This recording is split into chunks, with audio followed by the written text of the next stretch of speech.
ওই দেখা যায় ক্ষেপণাস্ত্র, ওই দেখা যায় ড্রোন, একের পর এক আসবে উড়ে, চালাবে অ্যাকশন।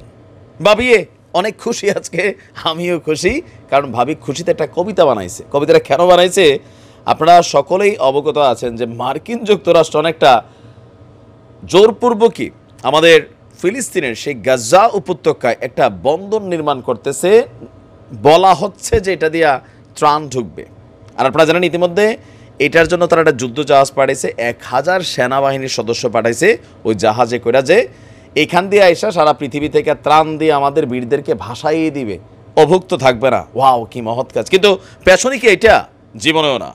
দর্শক, আমরা যেমন বুঝি ঠিক তেমনি আমাদের বীরদের টিমগুলো কিন্তু বুঝে ফেলেছে আমেরিকা এখানে কি করতে যাচ্ছে, আর যার কারণে আজকে একটা বার্তা পাঠাইতেছে যে এই কাজ তোমরা বন্ধ করো, যদি বন্ধ না করো তাহলে সেইখানে আমরা ওই দেখা যায় ক্ষেপণাস্ত্র, ওই দেখা যায় ড্রোন, এটা ব্যবহার করা হবে। আন্তর্জাতিক সংবাদ মাধ্যমের খবরে বলা হয়েছে অস্থায়ী বন্দর নির্মাণের পর সে ত্রাণ বিতরণ কার্যক্রমে সহায়তা করার জন্য মোতায়েন করা হবে উল্লেখযোগ্য মার্কিন সেনা সদস্যরা। এর সঙ্গে যোগ দিতে ইচ্ছুক প্রকাশ হয়েছে ব্রিটিশ সেনারা, মানে যুক্তরাজ্য। এমন অবস্থায় যদি সেখানে গাজার মাটিতে পা রাখে তাহলে তাদের বৈধ লক্ষ্যবস্তুতে পরিণত করার হুমকি দিয়েছে আমাদের বীর যোদ্ধারা। বলছে যে তোমরা সমুদ্রে যা করতেছো কইরা যদি খালি আমাদের এখানে পানির থেকে নেমে মাটিতে পা রাখো, ড্রোন দিয়া ক্ষেপণাস্ত্র দিয়া তোমাদের বন্দরে আমরা উড়াই দিব।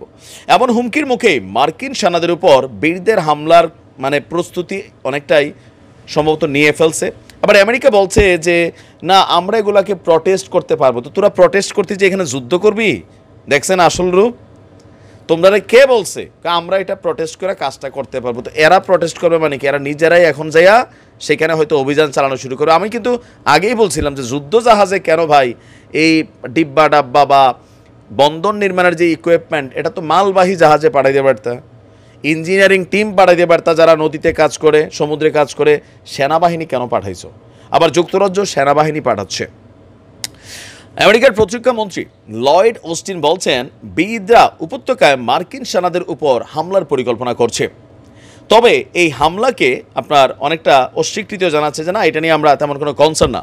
মার্কিন সেনাদের আক্রান্ত হওয়ার ইঙ্গিত না থাকলেও যুদ্ধ পরিস্থিতির মধ্যে যে কোনো কিছু ঘটতে পারে বলেও জানাচ্ছে মার্কিন প্রতিরক্ষা মন্ত্রী। তিনি বলছেন সেনাদের নিরাপত্তার বিষয়টি সবার আগে দেখা হবে।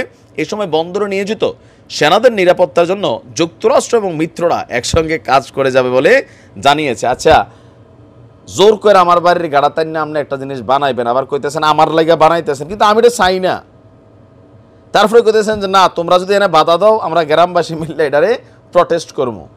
আসলে পারপাসটা কার সার্ভ করতেছে? আপনি দেখেন আজকে বীররা যখন এই ঘোষণা দিচ্ছে, এই ঘোষণাটা আমি মনে করি একদম যৌক্তিক, চালানো উচিত। কিন্তু এরা কিন্তু চাচ্ছেই এরকম একটা পরিস্থিতি তৈরি করতে যে বীররা রাগের বসে ক্ষোভে গোসায় একটা মাইরা দিবে। এরপরে আমেরিকার এই যুদ্ধজাহাজ বা যুক্তরাজ্যের যে যুদ্ধজাহাজগুলো আসবে, আরও যারা আসবে, একদম লোহিত সাগর থেকে টান দিয়ে দিকে না চারিদিকে মনে ব্যাট দিয়ে লাইব। কাতার তো সেট আপ হয়ে গেছে, সৌদি তো মনে করেন আগে মুরিদ। তো এখানে আসলে কি ঘটতে যাচ্ছে? তবে আমি বীরদের সাহসের বিষয়টাকে ধন্যবাদ দিই। সাহস থাকা জরুরি। ছোটোখাটো দুই একটা হয়তো অ্যাকশন হইলেও হয়ে যেতে পারে, তাই না? তবে আমেরিকার এখানে আসার উদ্দেশ্য এই যুদ্ধজাহাজ নিয়ে, সেনাবাহিনী নিয়ে ত্রাণ না, সামথিং মানে অন্য কিছু তো একটা আছেই। আর সেটা কি আপনারা সবাই জানেন, এগুলোতে মেশিনারি সেট করা আছে যে বীরদের টানেলটা কোথায় রাখছে এদের মানুষদেরকে, এটাই কিন্তু এরা এখানে সানবিন করার জন্য আসছে, আর অন্য কিছুই না। বীররা পারলে দুই একটা ঠুস করে দেখ আমার মনে হয়, নাকি? ভালো থাকুন, আসসালামু আলাইকুম।